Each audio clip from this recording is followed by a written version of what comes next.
Hello guys, happy Sunday.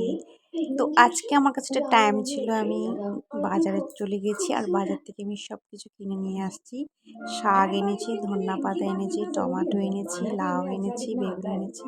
তো এগুলো নিয়ে আসলাম, তার সাথে এনেছি মটন এনেছি, ফিশ এনেছি। তো এগুলো আমি ধুয়ে ম্যারিনেট করে ফ্রিজে রেখে দিয়েছি।